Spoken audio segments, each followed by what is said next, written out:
أعوذ بالله من الشيطان الرجيم. بسم الله الرحمن الرحيم. الحمد لله رب العالمين الرحمن الرحيم. الصلاة والسلام عليك يا سيدي يا رسول الله وعلى آلك وأصحابك يا حبيب الله. مصطفیٰ صلی اللہ تعالیٰ علیہ وآلہ وسلم کے نوکروں کے نوکر خانہ میں آنے والی تمام قابل احترام اہل ایمان، روزہ دار ماؤں، بہنوں، بیٹیوں اور اپنے ادارے کی جملہ اساتذہ کرام اور طالبات کو پیار، محبت اور امن کا پیغام سلام پیش کرتی ہوں۔ السلام علیکم ورحمۃ اللہ وبرکاتہ۔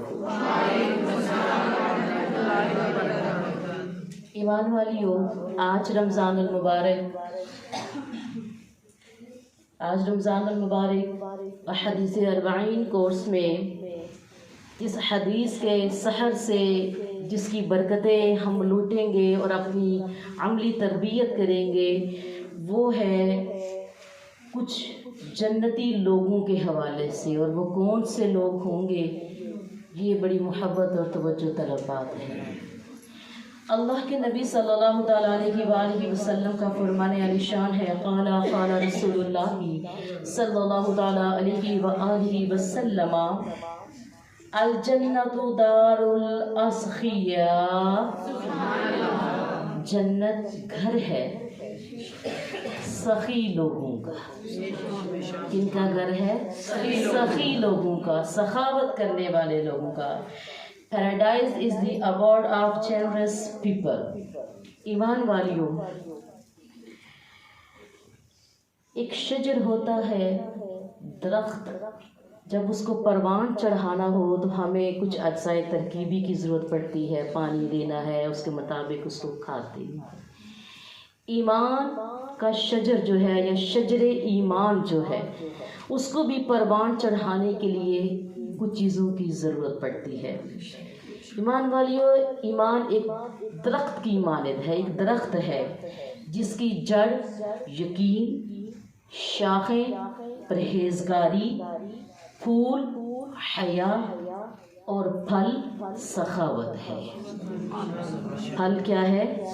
سخاوت ہے۔ یعنی کہ آپ دیکھیں کہ جو آج ہماری حدیث کا عنوان ہے سخاوت یا سخی لوگ، یہ ایک ایمان کے درخت کو پروان چڑھانے کے لیے اس کی اجزاء ترکیبی میں شامل ہے۔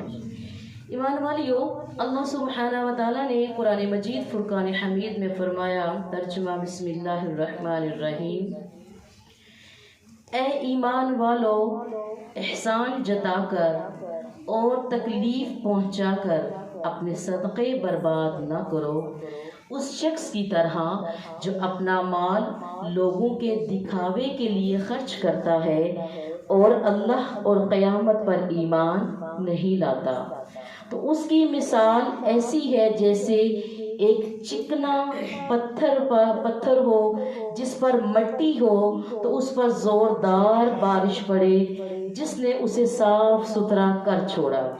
ایسے لوگ اپنے کمائے ہوئے اعمال سے کسی چیز پر قدرت نہ پائیں گے اور اللہ کافروں کو ہدایت نہیں دیتا۔ سورہ بقرہ۔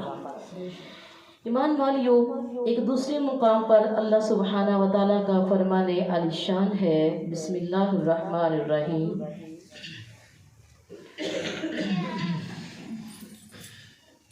بسم اللہ الرحمن الرحیم، ترجمہ سورہ بقرہ میں اللہ تعالیٰ نے فرمایا، اور اے لوگو، تم جو کچھ بھی اچھی چیز خیرات کرتے ہو تو صرف اللہ تعالیٰ کی رضامندی حاصل کرنے کے لیے خرچ کرتے رہو، اور جو تم خیرات کرو گے اس کا پورا پورا بدلہ دیا جائے گا، اس کا پورا پورا بدلہ دیا جائے گا۔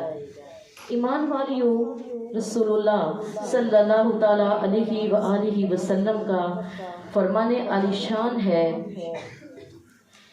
توجہ ذرا بڑی محبت سے آپ نے ادھر ہی رکھنی ہے، کیونکہ آج کا عنوان آپ کو پتہ ہوگا کہ پچھلے دنوں میں بھی ہم بخل پر، بخیلی پر یا کنجوسی پر بیان ہمارا ہو چکا ہے، لیکن آج تھوڑا سا اس کے رپیٹ کرنے کے ساتھ ساتھ اگلا قدم ہے ان کے ٹھکانے کا، کہ ان کا ٹھکانہ ہے جنت۔ تو اس لیے آپ نے توجہ رکھنی ہے۔ نبی رحمت صلی اللہ تعالیٰ علیہ وآلہ وسلم کا فرمان عالی شان ہے کہ دو خلق یعنی کہ دو عادتیں ایسی ہیں جنہیں اللہ تعالیٰ دوست رکھتا ہے۔ دو خلق اور دو عادات یعنی کہ ایسی ہیں جنہیں اللہ تعالیٰ دوست رکھتا ہے۔ اول سخاوت، دوم نیک عادت۔ سخاوت اول اور دوسرا کیا ہے؟ نیک عادت۔ ایمان والیو، آگے اللہ کے نبی کیا فرماتے ہیں؟ اور دو خلق یعنی کہ عادت ایسی ہے جنہیں اللہ تعالیٰ دوست نہیں رکھتا، جس کے اندر وہ خصلتیں پائی جائیں گی، جس کے اندر وہ چیزیں پائی جائیں گی، اللہ تعالیٰ انہیں دوست نہیں رکھتا، ناپسند فرماتا ہے۔ پہلی چیز بخل یعنی کنجوسی، اور دوسری چیز بدخوئی۔ ایمان والیو، نبی صلی اللہ تعالیٰ علیہ وآلہ وسلم نے فرمایا کہ سخی کی غلطی کو معاف کر دو کہ جب تک وہ تنگ دست ہوتا ہے تو اللہ تعالیٰ اس کی دستگیری فرماتا ہے۔ یعنی سخی جو سخاوت کرنے والا ہے، جو کھلے دل کا بندہ ہوتا ہے، اگر اس سے کوئی غلطی بھی ہو جائے تو اس کی غلطی کو بھی درگزر کر دو۔ کیوں؟ کیونکہ جب اس کے اوپر مشکل وقت آتا ہے تو اس کی دستگیری یا اس کا ہاتھ پکڑنے والا کون سی ذات ہوتی ہے؟ اللہ سبحانہ و تعالیٰ کی ذات ہوتی ہے۔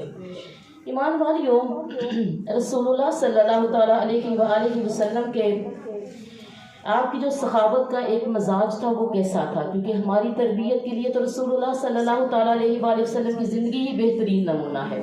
تو دیکھتے ہیں کہ آپ کی سخاوت کا عمل کیسا ہوتا تھا۔ ایمان والیو، ایک دفعہ رسول اللہ صلی اللہ تعالیٰ علیہ وآلہ وسلم کے پاس 90,000 درہم کہیں سے آئے تو حضور صلی اللہ تعالیٰ علیہ وآلہ وسلم نے ایک بورے پہ ڈلوا دیے اور وہی پڑے پڑے سب تقسیم کرا دیے۔ جب وہ سارا مال غنیمت مال ختم ہو گیا تو ایک سائل آپ کے دروازے پر آیا تو حضور صلی اللہ تعالیٰ علیہ وآلہ وسلم نے فرمایا کہ میرے پاس تو اب کچھ نہیں رہا، میں تو سب کچھ تقسیم کر چکا ہوں۔ تو ایمان والیو، اب آپ نے کیا کیا؟ وہ سائل تھا تو آپ نے کیا کیا کہ جاؤ فلاں سے میرا نام لے کے قرض لے لو، جب میرے پاس ہوں گے تو میں اس کو ادا کروں گا، تم اپنی کمی اپنی ضرورت کو پورا کر لو۔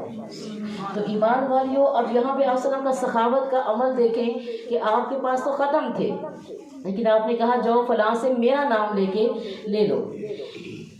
مزید اللہ کے نبی صلی اللہ تعالیٰ علیہ وآلہ وسلم کا فرمان عالی شان ہے ایمان والیو کہ کس طریقے سے آپ اپنے گھر سے ہماری تربیت فرما رہے ہیں کہ ایک دفعہ ام المومنین امی سلمہ رضی اللہ تعالیٰ عنہا کے پاس کسی نے ہدیے کی صورت میں، تحفے کی صورت میں ایک گوشت کی بڑی بوٹی بھیجی، تو آپ نے اس گوشت کی بوٹی کو اپنی خادمہ کو بولا کہ رکھ دیں، کیونکہ رسول اللہ صلی اللہ تعالیٰ علیہ وآلہ وسلم کو گوشت بہت پسند تھا۔ تو ایمان والیو، ام المومنین نے اسے رکھوا دیا۔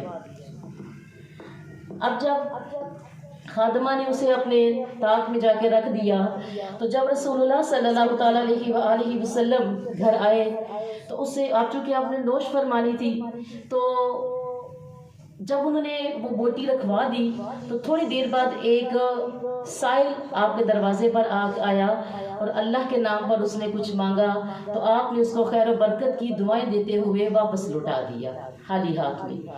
جب رسول اللہ صلی اللہ تعالیٰ علیہ وآلہ وسلم تشریف لائے تو ام المومنین نے فرمایا اپنی خادمہ کے جاؤ وہ جو بوٹی رکھی تھی رسول اللہ صلی اللہ تعالیٰ علیہ وآلہ وسلم کی خدمت میں پیش کرو۔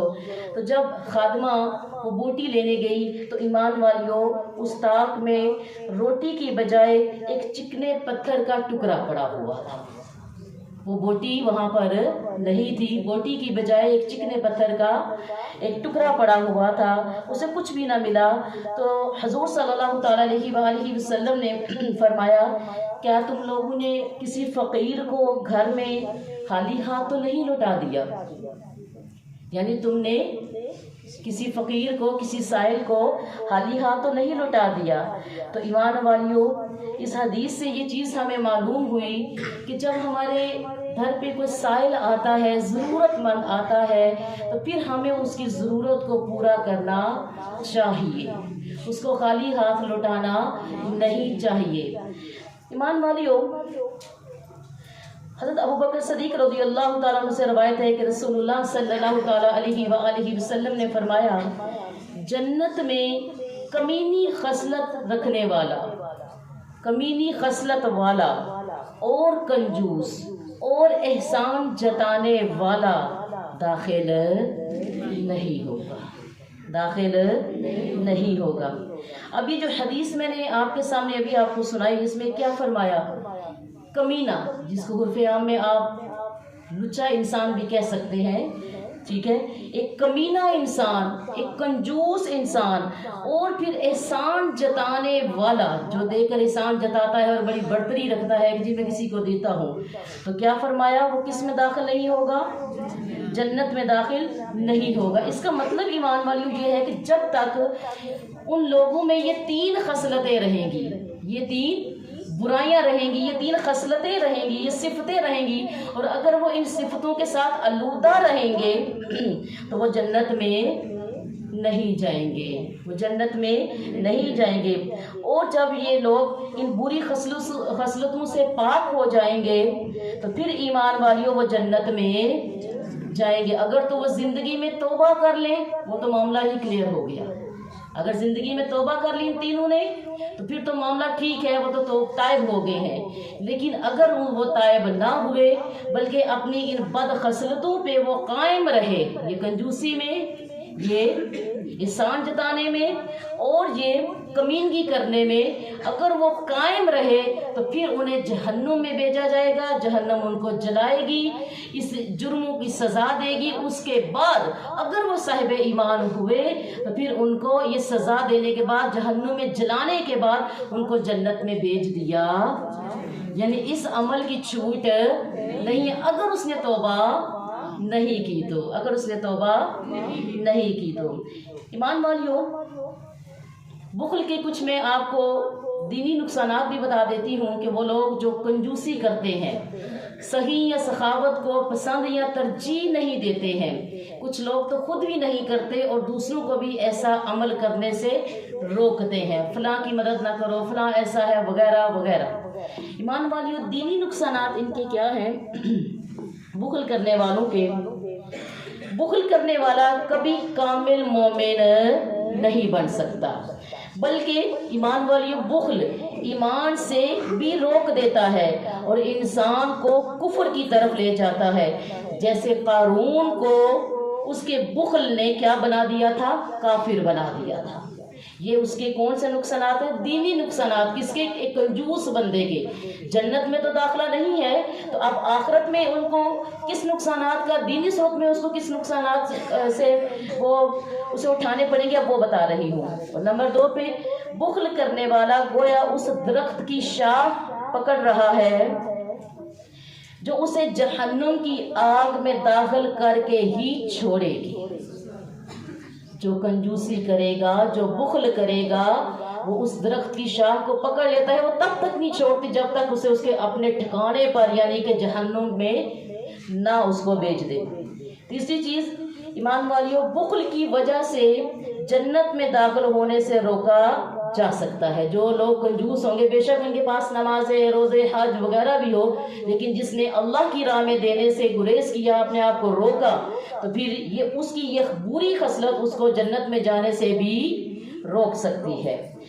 آگے چوتھے نمبر پر ایمان والی، بخل کرنے والا مال خرچ کرنے کے ثواب سے محروم ہو جاتا ہے اور نہ خرچ کرنے کا وبال میں بھی وہ مبتلا ہو جاتا ہے۔ دو چیزیں ظاہر، جو ایک تو اس کو کنجوسی کی سزا ملے گی کہ وہ کنجوس انسان ہے، وہ سخی نہیں ہے، سخاوت نہیں کرتا، بخیلی کرتا ہے، بخل کرتا ہے، ایک تو یہ سزا، اور پھر جب اس کے اندر یہ وصف جب پیدا ہو جائے گا نا، یہ خصلت پیدا ہو جائے گی، تو یوں وہ دین کے دوسرے معاملات میں بھی پیسہ لگانے کے سے رک جائے گا۔ تو دو سزائیں بن گئی اس کی، سمجھ آ گیا نا؟ تو ایمان والیوں، وہ اس سے پھر مال خرچ نہ کرنے کے وبال میں بھی وہ مبتلا ہو جائے گا۔ اور آگے ایمان والیوں، بخل کرنے والا حرص یعنی کہ خطرناک باطنی بیماری کا شکار ہو جاتا ہے۔ یہ لالچ، یہ حرص، جمع کرنے کا حرص، پاس رکھنے کا حرص، اور یہ بیماری ہے، باطنی بیماری ہے، جس کو مال کی بیماری لگتی ہے نا۔ حالانکہ یہ ہم سب کو پتا ہے کہ ہم سب نے اپنا مال یہیں پہ چھوڑ کے جانا ہے، ہر دوسری عورت اس حدیث کو یاد رکھتی ہے، لیکن جب عمل کی باری آتی ہے تو گنتے گنتے تھوک بھی اسی کی ختم ہوتی ہے۔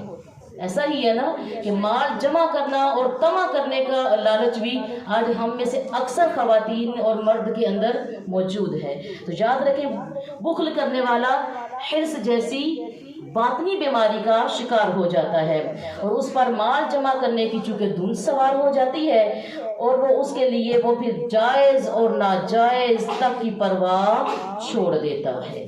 یہ اس کے کون سے نقصانات ہیں؟ بولو، یہ اس کے کون سے نقصانات ہیں؟ دینی نقصانات ہیں۔ اب وہ کچھ بھی نقصانات آپ کو بتا دوں جو دنیاوی صورت میں بخل کرنے والے کو اٹھانے پڑیں گے، کنجوسی کرنے والے کو اٹھانے پڑیں گے۔ ایمان والیوں، جو بخل کرتا ہے کیا ہے جی؟ پہلے نمبر پہ بخل آدمی کی پہلے تو سب سے بدترین خامی ہے۔ جس شخص کے اندر یہ خامی موجود ہے، یہ بدترین خصلت ہے، خامی ہے اس کی۔ دوسرے نمبر پر بخل ملامت اور رسوائی کا ذریعہ ہے۔ وہ کہتے ہیں نا کہ سخاوت کرنے والے کے دشمن بھی اپنے ہو جاتے ہیں، اور بخل کرنے والے، کنجوسی بخیلی کرنے والے کی اپنی اولاد اس کی دشمن ہو جاتی ہے۔ تو کیا ملا اس کو بخل کرنے میں؟ کہ ملامت اور رسوائی کا وہ ذریعہ بن جاتا ہے۔ تیسری چیز ایمان والیوں، بخل جو ہے خون ریزی اور فساد کی جڑ، ہلاکت و بربادی کا سبب ہے، ہلاکت اور بربادی کا سبب ہے۔ آگے بخل ظلم کرنے پر ابھارتا ہے۔ جب انسان کو پیسہ اکٹھے کرنے کی حرص پڑ جاتی ہے، لالچ طمع پڑ جاتا ہے نا، پھر جائز ناجائز، حلال حرام، شریعت تقوی پرہیزگاری سب پیچھے رہ جاتی ہیں۔ مال مال مال، صرف یہ والا نعرہ ان کا پیچھے رہ جاتا ہے۔ تو ایمان والیوں، کیا وہ ظلم کرنے پر بھی پھر ابھارتا ہے اس کو بخل۔ اور یاد رکھو، جس انسان، جس عورت کے اندر بخل کی حامی پیدا ہو جاتی ہے نا، سب سے پہلے اس کا نقصان اپنی ذات کے بعد رشتہ داریاں ٹوٹ جاتی ہیں، اس کی رشتہ داریاں ٹوٹ جاتی ہیں، کیونکہ انسان کے پاس پیسے کا ہونا کوئی غلط عمل نہیں ہے، دولت کا ہونا غلط عمل نہیں ہے۔ بات آتی ہے اس کے تصرف کی، اس کے استعمال کی، کہ ہم نے اسے استعمال کیسے کیا۔ اللہ کے نبی صلی اللہ تعالی علیہ وسلم کے پاس کتنے پیسے آ رہے ہیں، کتنے درہم آ رہے ہیں، لیکن آپ کیا فرما رہے ہیں؟ تقسیم۔ آپ کیا فرما رہے ہیں؟ تقسیم۔ اور ہمارا سب سے پہلے کیا ہوتا ہے؟ بینک بیلنس، چھپا دو، سنبھال دو، رکھ دو۔ ٹھیک، ہماری یہ ترجیحات ہیں۔ ضرورت کے لیے شریعت نے کبھی منع نہیں کیا، لیکن یہ بھی شریعت نے نہیں کہا کہ اتنا طمع کرو، اتنا طمع کرو کہ وہی پیسہ کل روز محشر اور تمہاری 2 گز کی قبر میں تمہارے لیے وبال کا ذریعہ بن جائے۔ حالانکہ یہ ہم سب کو پتا ہے کہ ہم نے چھوڑ کر جانا ہے، پتا ہے، سب کو پتا ہے، یہ تو رٹی ہوئی حدیث ہے نا، سب ادھر رہ جانا ہے۔ عمل کب ہے؟ ہم جن کی فکر کرتے ہیں نا، اپنی اولادوں کی فکر میں جو ہم مال اتنے جمع کرتے ہیں، پھر اللہ تعالیٰ نہ جانے کن کی چیزیں ہم ذرائع سے ہم سے وہ نکال بھی لیتا ہے۔ یاد رکھو، اللہ تعالیٰ نے کیا ان اولادوں کی خوشخبری پہ ہمیں یہ نہیں بتایا کہ جن کو میں پیدا کرتا ہوں ان کے میں رزق بھی دیتا ہوں؟ ٹھیک ہے، رسول اللہ صلی اللہ علیہ وسلم کا گھرانہ ہمارے لیے بہترین نمونہ ہے، ایمان والیوں، بہترین نمونہ ہے، بہترین۔ آپ نے کوئی ایسا سلسلہ نہیں کیا کہ جس میں آپ کی ظاہری وصال مبارک کے بعد کوئی خدا نہ خواستہ اولادوں میں فتنہ ہو، یا آپ کی حیات مبارک میں، بلکہ آپ نے اپنی زندگی کو اتنا سادہ، اپنے بچوں کے لیے، اپنی بیٹیوں کے لیے اتنا سادہ نظام رکھا کہ ہر کوئی اس کو اپنا سکے، کسی کو یہ نظام اپنانے میں تکلیف نہ ہو۔ باقی جو تکلیفیں ہیں وہ ہماری اپنی بنائی ہوئی ہے، جتنی مرضی بنائیں، جتنی مرضی بڑھائیں، وہ ہماری اپنی ہے۔ تو ایمان والیوں، کیا ہوتا ہے بخل کرنے والے سے؟ رشتہ داریاں ٹوٹ جاتی ہیں۔ غرور، تکبر، کبھی اچھے گھر کا، کبھی اچھے لباس کا، اور کبھی انہی پیسوں پہ کیے ہوئے دنیاوی ڈگریوں کا۔ یہ غرور ایسا ہے جو ہمیں ہمارے پیاروں سے دور کر دیتا ہے۔ جو تو عاجز ہیں ان کو تو میرا سلام ہے۔ بڑے بڑے ہم نے ایسے اعلیٰ ظرف لوگ دیکھے ہیں کہ جن کے پاس اتنی دولت ہے کہ شاید بعض بات کہنے کو معروف بات ہے کہ ان کے گننے میں نہ آتی ہو، لیکن عاجزی اور انکساری پہ سبحان اللہ، ان کی جو لیونگ سٹینڈرڈ ہے سبحان اللہ۔ اور کچھ ایسے ہیں کہ جن کی نئی نئی خماریاں سب سے پہلے ہمیں نقصان دیتی ہے، ہم سے ہمارے ہی پیارے دور کر دیتی ہے۔ رشتہ داریاں یا تو ٹوٹ جاتی ہیں یا کمزور ہو جاتی ہیں۔ تو ایمان والیوں، آگے کیا ہے کہ بخل کرنے کی وجہ سے آدمی مال کی برکت سے محروم ہو جاتا ہے۔ بخل، جس نے کنجوسی کرنی ہے، جس نے بخیلی کرنی ہے، جس نے یہ کمینی خصلت کے ساتھ رہنا ہے کہ ہم نے اپنے مال کے اوپر فخر کرنا ہے، وہ مال تو اکٹھا کر لے گی یا کر لے گا، لیکن اس میں برکت نہیں رہے گی۔ تو پھر ایمان والیوں، ہمیں یہ دعا کرنی ہی چاہیے نا کہ اللہ تعالیٰ جو مال ہمیں دے اس کو اپنی راہ میں بھی لگانے کی ہمیں توفیق عطا فرمائے۔ ٹھیک ہو گیا؟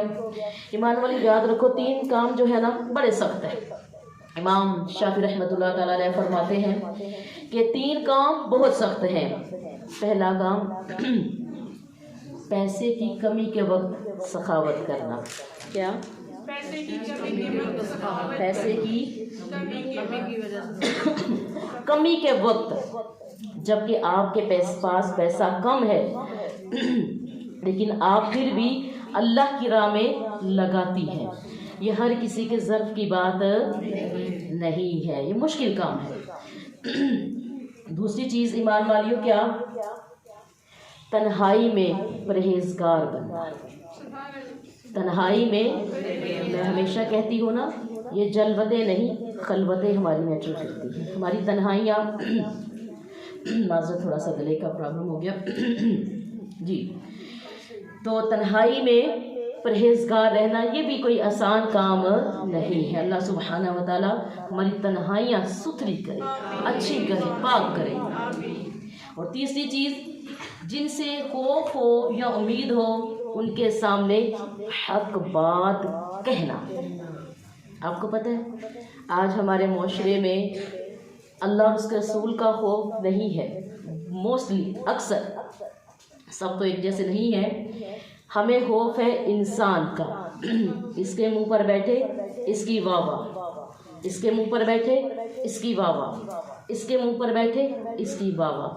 یہ جو لوگ ہوتے ہیں نا، ایک ہوتا ہے یہ حق کی بات ہو رہی ہے، ایک تو محبت ہے نا، ایک تعریف ہے، یہ اس کے علاوہ بات ہے کہ یہ والا غلط تھا یا یہ والا غلط تھا یا یہ والا غلط تھا، تو اس کو غلط نہ کہا، اس کو غلط نہ کہا، بلکہ اس کی برائی میں اس کا ساتھ دیا۔ اور یہ جذبہ ہر عورت ہر مرد میں پیدا نہیں ہوتا کہ وہ غلط کو غلط کہہ سکے۔ ہاں، باہر جا کے یا پیچھے جا کر یا سائڈ پہ ہو کر یہ کسی کو کہہ دینا، ہاں وہ بندہ ٹھیک تھا، ہاں وہ بندہ غلط تھا، یعنی پیچھے جا کر کچھ بھی نہیں، حق بات جو سامنے پر کہے ہے تو یہ مشکل، لیکن بہرحال یہ مشکل بات ہے کہ کسی کے سامنے حق بات کو کہنا۔ ایمان والیوں،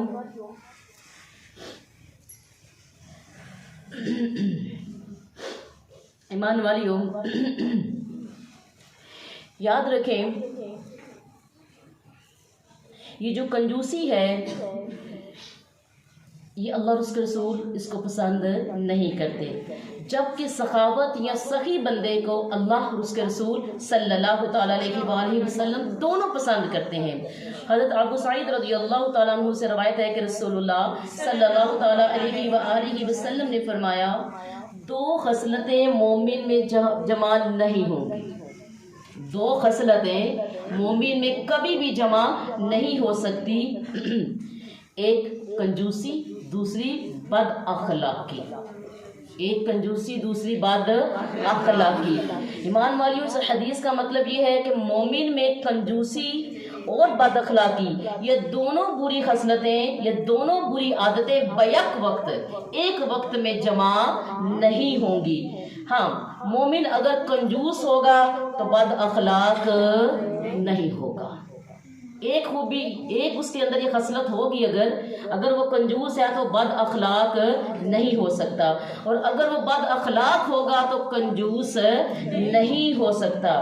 ہاں یہ بات ایمان والیوں دیکھنے والی ضرور ہے کہ اگر وہ کنجوس بھی ہے اور پھر اوپر سے بد اخلاق بھی ہے تو اس حدیث کی روشنی میں پھر ہمیں یہ بات سمجھ آتی ہے کہ اس شخص کے اندر پھر کچھ ایمان کا فطور جو ہے اس کے جراثیم موجود ہے.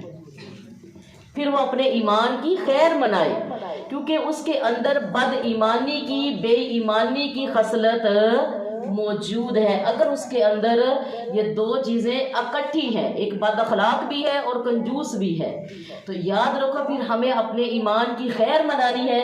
پھر ہمارے ایمان میں فطور یعنی کہ کمی ہے، ہمارے اندر کیا ہے؟ پھر کمی ہے. ایمان والیوں، سخاوت اور بخل کے سلسلے میں حدیث میں آپ کو سنا رہی ہوں. مزید آگے سفر کو لے کر چلتی ہوں. حضرت ابو ہریرہ رضی اللہ تعالیٰ عنہ سے روایت ہے کہ رسول اللہ صلی اللہ تعالیٰ علیہ وآلہ وسلم کا فرمان عالی شان ہے، سخی لوگ اللہ کے قریب ہیں. سخاوت کرنے والے سخی لوگ کس کے قریب ہیں؟ اللہ کے قریب ہیں، جنت کے قریب ہیں، تمام لوگوں سے قریب ہیں، جہنم سے دور. اور کنجوس اللہ سے دور ہے، جنت سے دور ہے اور لوگوں سے دور ہے.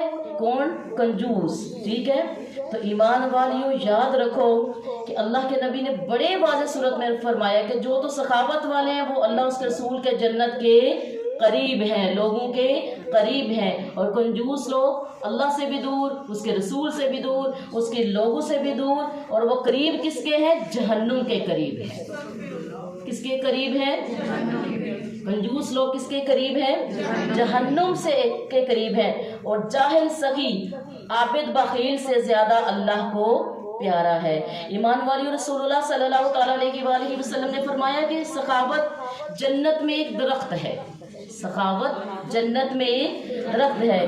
جو شخص دنیا میں اس کو نہیں چھوڑے گا یہاں تک، یعنی کہ اس درخت کی شاخ کو پکڑ لے گا، اس کی شاخ کو نہیں چھوڑے گا یہاں تک کہ اس کو جنت میں داخل کر دے گی. وہ شاخ کس میں داخل کر دے گی؟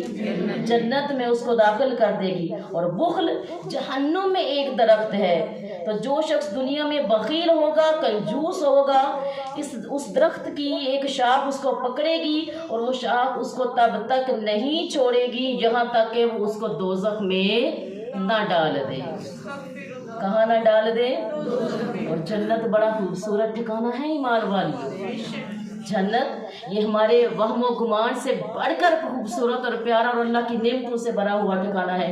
نبی رحمت صلی اللہ تعالیٰ علیہ وآلہ وسلم نے فرمایا، اللہ سبحانہ و تعالیٰ فرماتے ہیں کہ میں نے اپنے نیک بندوں کے لیے جنت کی ایسی نعمتیں تیار کر رکھی ہیں جنہیں آج تک نہ کسی آنکھ نے دیکھا، نہ کسی کان نے سنا، نہ کسی انسان کے دل میں ان نعمتوں کا وہم و گمان بھی گزرا ہوا. یہ اتنا خوبصورت ٹھکانہ ہے. یہ کیا اتنا خوبصورت؟ پھر اللہ کے نبی نے فرمایا نا، سخاوت کرو، سخی بن جاؤ، کیونکہ تمہیں بہت کچھ ملے گا. ایک اپنے اندر یہ خوبی پیدا کر لو سخاوت کی، سخی ہونے کی، تو بدلے میں تمہیں بہت کچھ ملے گا. یہ کس نے فرمایا؟ اللہ کے نبی نے. تو ایمان والیوں، اب پھر اتنا ہی کہوں گی کہ ہمیں بطور مسلمان اپنے دلوں میں جو اپنے مسلمان بھائیوں کے لیے خیر خواہی کا جذبہ رکھنا چاہیے. اور مثلاً اپنے دوست احباب، اپنے رشتہ داروں، اپنے پڑوسیوں کو کی جو یہ ضروری نہیں کہ ہم صرف پیسے سے سخاوت کر سکتے ہیں، ہم اپنے اچھے اخلاق کے ذریعے بھی سخاوت کر سکتے ہیں، اچھے رویے، اچھے سلوک کے ذریعے بھی سخاوت کر سکتے ہیں. سخی انسان صرف پیسے کا نہیں بلکہ اس کی ہر ادا سخاوت میں آ جاتی ہے، اس کے اچھے اخلاق میں آ جاتی ہے. تو ایمان والیوں، ہم اپنے پڑوسیوں کی خیریت دریافت کرتے ہوئے ان کے دکھ درد میں شریک ہو کر حسب استطاعت ان کی حاجتوں کو اگر پورا کریں گے تو رسول اللہ صلی اللہ تعالیٰ علیہ وآلہ وسلم کے فرمان بھی سن لیجئے کہ اس کو کیا ملے گا. ایمان والیوں، آپ نے فرمایا جو کسی مسلمان کی ایک دنیاوی پریشانی دور کرے گا اللہ سبحانہ و تعالیٰ قیامت کی پریشانیوں میں سے اس کی ایک پریشانی دور فرما دے گا. اور جو تنگ دست کے لیے دنیا میں آسانی مہیا کرے گا، اللہ سبحانہ و تعالی دنیا اور آخرت میں اس کے لیے آسانیاں پیدا فرمائے گا. اور جو دنیا میں اپنے کسی مسلمان کی پردہ پوشی کرے گا، ایمان والیو، اللہ سبحانہ و تعالی دنیا اور آخرت میں اس کی پردہ پوشی فرمائے گا. اور بندہ جب تک اپنے مسلمان بھائی کی مدد کرتا رہے گا، سبحان اللہ، وہ بہنیں جو ہر لمحہ دوسروں کے لیے خیر خواہی کا سوچتی ہیں، دیکھو کتنا بڑا اجر ہے. وہ مسلمان جو اپنے دوسرے مسلمان بھائی کے لیے کی مدد کرتا رہے گا، اللہ سبحانہ و تعالیٰ بھی اس کی مدد فرماتا رہے گا. تو ایمان والیوں، ہمیں ان چیزوں کی ضرورت ہے کہ ہم مال کے ساتھ ساتھ اگر ہمارے گھر میں، ایمان والی، ضرورت سے زائد ہماری چیزیں ہیں، میں نے کیا لفظ بولا، ضرورت سے زائد ہمارے گھر میں اگر چیزیں، ہمارے کپڑے ہیں، ہمارے جوتے ہیں، ہماری کچھ بھی ضرورت کی زائد چیزیں ہیں، تو بجائے ان کو پیٹیوں میں سنبھال کے رکھنے کے، خدا را کسی کی ضرورت پوری کریے. اور اس رمضان، آج کے اس لیکچر کے بعد خصوصی آپ نے توجہ کرنی ہے گھروں میں جا کر کہ اگر ہمارے گھر میں ایسے ہمارے ماں تو نہیں، بعض بہنوں کے تو شادی کے وقت کی چیزیں پڑی ہوتی ہیں، اور نسلوں کے بھی جب نئی نسلیں آتی ہیں کوئی استعمال نہیں کرتے ہیں، تو کیوں نہ ہم ایمان والیوں زندگی میں، یہ بھی ہمارے قرض ہے نا، ان سے بھی پوچھا جائے گا کہ جو ہماری ضرورت کی زائد چیزیں ہوتی ہیں اور جو پڑے ہمارے یا تو پھٹ جاتی ہیں یا اس کو کیڑے لگ جاتے ہیں یا کسی استعمال کی نہیں رہتے، لیکن ہمیں چونکہ سنبھالنے کا اکثر بیویوں کو فضول میں شوق ہے. ہاں، حفاظت کیجئے، سب سے پہلے اپنے ایمان کی کیجئے حفاظت، اپنے پردے کی کیجئے، اپنی عبادات کی کیجئے، حقوق اللہ، حقوق العباد کی کیجئے. لیکن یہ جو ضرورت سے زائد ہماری عام گھروں کی استعمال کی چیزیں ہیں، انہیں مت اپنے گھروں میں سیو کیجئے. کسی کی ضرورت دیکھیے، کچھ سفید پوش لوگوں کو دیکھیے، ان کو آپ کے کپڑوں یا کسی جوتی یا گھر میں جو ضرورت سے زائد چیزیں ہیں وہ پڑی ہو، گھر میں ہمارے برتنوں کی کثیر تعداد پڑی ہوئی ہے، گھر میں ہمارے بہت سی ایسی چیزیں کثیر تعداد میں پڑی ہوئی ہیں جن کا ہم استعمال نہیں کر رہے، بس ہم نے شوق میں رکھے ہوئے ہیں. تو شوق بعض اوقات ہمیں اس کے بڑے مول دینے پڑ جاتے ہیں. اس لیے اپنے آپ کو سخی بنائیے، سخاوت کیجیے اور اپنے ہاتھوں سے دے کر جائیں اپنی زندگی میں جو آپ کی ضرورت سے زائد چیزیں ہیں. یہ لفظ میرا یاد رکھیے گا، جو آپ کی اپنی ضرورت کی چیزیں ہیں وہ تو آپ کی استعمال کی ہیں، جو ضرورت سے زائد ہیں وہ آپ ان کو اپنے رشتہ داروں میں یا غیروں میں جہاں پر آپ سمجھتے ہیں ضرورت ہے وہاں پر دیجیے. اور آج کی اس حدیث کو سن کر آپ نے اپنے اندر کون سا جذبہ پیدا کرنا ہے؟ سخاوت کا. کون سا جذبہ؟ اگر بخیلی کے جراثیم پہلے کچھ تھوڑے سے بھی موجود تھے تو ان کو نکال دیجئے. کیا فائدہ ایمان والیوں جہنم میں ہمارے جلنے کا، جب ہمیں پتہ ہے کہ ہم نے سب کچھ یہاں پہ چھوڑ کے جانا ہے، تو پھر جوڑ کے کیوں جانا ہے؟ پھر جوڑنا کیوں ہے؟ زندگی اپنی آسان بنائیے، اتنا ہی فکرے، اتنی سوچیں لگائیے جتنا اللہ نے دیا. اللہ بھی اس جان پہ یاد رکھو رحم نہیں کرتا جو خود اپنے اوپر رحم نہیں کرتا. آج ہم میں سے اکثر خواتین، اکثر لوگوں نے خود ساختہ اپنے لیے پریشانیاں بنا کر یا تو ہم اپنی ذات کو پریشان رکھتے ہیں یا ہم دوسروں کو پریشان رکھتے ہیں، اور اسی سے ہمارے پھر گھروں کے، ہمارے پھر پیار محبت کے، رشتہ داری کے نظام جو ہے وہ خراب ہو جاتے ہیں. تو آئیں اپنی یہ بخیلی کنجوسی کی جو عادت ہے اس کو ختم کر کے سخی سخاوت والی سنت کو اپنائیں، اور اللہ سبحانہ و تعالی ہم سب کو اس پہ عمل کی توفیق دے. کتنے لوگوں تک کم از کم آپ نے پہنچانا ہے؟ 5، اور زیادہ سے زیادہ 10 لوگوں تک آپ کوشش کریں کہ اس پیغام کو لے کر جائیے. والسلام فی امان اللہ.